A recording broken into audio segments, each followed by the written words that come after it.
હવે બીજો પ્રશ્ન થાય કે ભાઈ આ હાઈકોર્ટના સુપ્રીમ કોર્ટના જજની રિમૂવલ એમને કાઢવા માટેની શું પ્રક્રિયા છે? તો એમને કાઢવા માટેની પ્રક્રિયા એવી છે, એ બંધારણની અંદર આપેલી છે. તો એમને કાઢવા માટેની શું પ્રક્રિયા છે? તમને એવું લાગે કે એમને કાઢવા માટેની પ્રક્રિયા તો કે મહાભિયોગ ઇમ્પીચમેન્ટ પ્રક્રિયા છે, તો એ વાત બિલકુલ ખોટી છે. સુપ્રીમ કોર્ટ કે હાઈકોર્ટના જજને કાઢવા માટેની પ્રક્રિયા માટે ઇમ્પીચમેન્ટ કે મહાભિયોગ નામનો શબ્દ બંધારણમાં ક્યાંય વપરાયેલો નથી. ઇમ્પીચમેન્ટ કે મહાભિયોગ નામનો શબ્દ જે છે એ બંધારણમાં માત્ર અને માત્ર પ્રેસિડેન્ટ રાષ્ટ્રપતિ માટે વપરાયેલો છે, નહીં કે સુપ્રીમ કોર્ટ ને હાઈકોર્ટના જજ માટે. તો કે હાઈકોર્ટ અને સુપ્રીમ કોર્ટના જજ માટે શું શબ્દ વપરાયેલો છે? એમની માટે એવું કીધેલું છે કે રાષ્ટ્રપતિને કાઢવા માટેની જેવી પ્રક્રિયા છે ઇમ્પીચમેન્ટ એટલે કે મહાભિયોગ જેવી પ્રક્રિયા છે, એના જેવી પ્રક્રિયા સિમિલર પ્રોસિજર ટુ ધ ઇમ્પીચમેન્ટ એટલે કે નહીં એક્ઝેક્ટ એવો શબ્દ નથી વપરાયેલો, પરંતુ એવું કીધું કે રાષ્ટ્રપતિને કાઢવા માટેની જેવી પ્રક્રિયા છે એના જેવી પ્રક્રિયા. તો આ પણ વિધાનવાળા વાક્યમાં પૂછાઈ જશે કે ભાઈ મહાભિયોગ કે ઇમ્પીચમેન્ટ શબ્દ જજ માટે વપરાયેલો છે, તો કે એ નથી વપરાયેલો. બીજું, જજને કાઢવા માટે એમના રિમૂવલ માટે શું કોઈ કારણ આપેલા છે? તો કે હા, બંધારણની અંદર 2 કારણ આપેલા છે. પહેલું પ્રૂવડ મિસબિહેવિયર. પ્રૂવડ મિસબિહેવિયર એટલે કે સાબિત થયેલો કોઈ ગેરવર્તણૂક કરેલી હોય અને ગેરવર્તણૂક પાછી સાબિત થયેલી હોય, તો કે ગેરવર્તણૂક પ્રૂવડ મિસબિહેવિયર.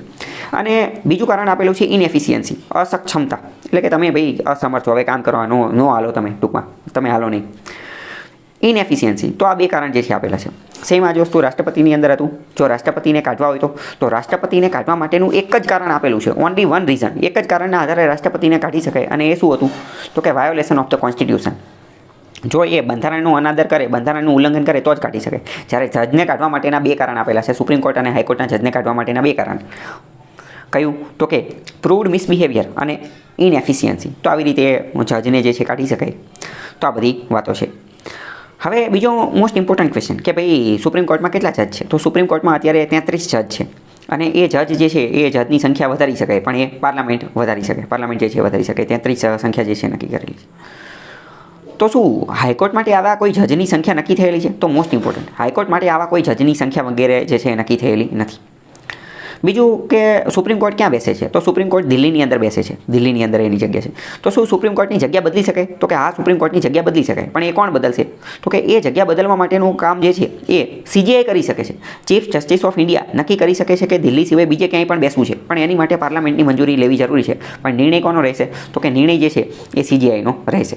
હવે બીજી મોસ્ટ ઇમ્પોર્ટન્ટ વાત કે જજને કાઢવા માટેની જે પ્રક્રિયા જે છે, જજને કાઢવા માટેની રિમૂવલ ઓફ ધ જજીસ, એની માટેની પ્રક્રિયા આપણે જોયું કે થોડી ઘણી બંધારણમાં આપેલી છે. બંધારણમાં કઈ રીતે આપેલી છે? આ રાષ્ટ્રપતિની એ બધી વસ્તુ 2 કારણો આપેલા છે કે પ્રૂવડ મિસબિહેવિયર ને એ બધું. અને એની માટેની એમને કાઢવા માટેની અમુક પ્રક્રિયા જે છે એ પાર્લામેન્ટે પોતાનો એક એક્ટ કાયદો બનાવેલો છે, એમાં પણ થોડી ઘણી વસ્તુ આપેલી છે. એ એક્ટનું નામ છે જજીસ ઇન્ક્વાયરી એક્ટ. આ પણ વિધાનવાળા વાક્યમાં કેમાં પૂછાઈ શકે કે ભાઈ જજીસ ઇન્ક્વાયરી એક્ટ, એના અંતર્ગત જજીસને જે છે એ કાઢવા માટેની પ્રક્રિયા કરવામાં આવે છે. એટલે કે ઇન શોર્ટ, જજને કાઢવા માટેની હાઈકોર્ટ અને સુપ્રીમ કોર્ટના જજને રિમૂવલ માટેની પ્રક્રિયા અલગ અલગ જગ્યાએ આપેલી છે. થોડી ઘણી બંધારણમાં આપેલી છે અને થોડી ઘણી જજીસ ઇન્ક્વાયરી એક્ટ જે છે એની અંદર આપેલી છે. બરાબર. હવે તમને અમુક આર્ટિકલ જે છે એ પણ ખ્યાલ હોવો જોઈએ. પહેલાં વાત કરીએ કે સુપ્રીમ કોર્ટના જજની અપોઇન્ટમેન્ટ એમની નિમણૂક માટેનો આર્ટિકલ કયો છે? તો એનો આર્ટિકલ છે 124 ક્લોઝ 2, 124 ક્લોઝ 2. એની અંદર જજની નિમણૂક માટેનો આર્ટિકલ જે છે આપેલો છે. ટ્રાન્સફર તો આપણે વાત કરી કે ભાઈ સુપ્રીમ કોર્ટમાં તો ટ્રાન્સફર આવે જ નહીં, સુપ્રીમ કોર્ટના જજનું કંઈ ટ્રાન્સફર કરવાનું જ નહીં. હવે રિમૂવલની વાત કરીએ. સુપ્રીમ કોર્ટના જજને કાઢવા માટે એમના રિમૂવલ માટેનો આર્ટિકલ છે 124 ક્લોઝ 4. 124 ક્લોઝ 4ની અંદર સુપ્રીમ કોર્ટના જજના રિમૂવલ કાઢવા માટેની પ્રક્રિયા આપેલી છે, અને એ 2 કારણ જે છે એમાં પણ એમાં જ આપેલા છે. વાત કરીએ કે હાઈકોર્ટના જજની ટ્રાન્સફર, તો હાઈકોર્ટના જજની ટ્રાન્સફર કરવા માટેની જે જોગવાઈ જે છે, પ્રોવિઝન જે છે એ આર્ટિકલ 222 222ની અંદર, અનુચ્છેદ 222ની અંદર હાઈકોર્ટના જજની ટ્રાન્સફરની વાત જે છે એ કરવામાં આવેલી છે. બીજી મોસ્ટ ઇમ્પોર્ટન્ટ વાત તમને એ પણ ખબર હોવી જોઈએ કે જે તે સમયે સુપ્રીમ કોર્ટનો જે ફર્સ્ટ જજીસ કેસ એને SP ગુપ્તા કેસ પણ કહેવામાં આવે છે. SP ગુપ્તા કેસ હતો.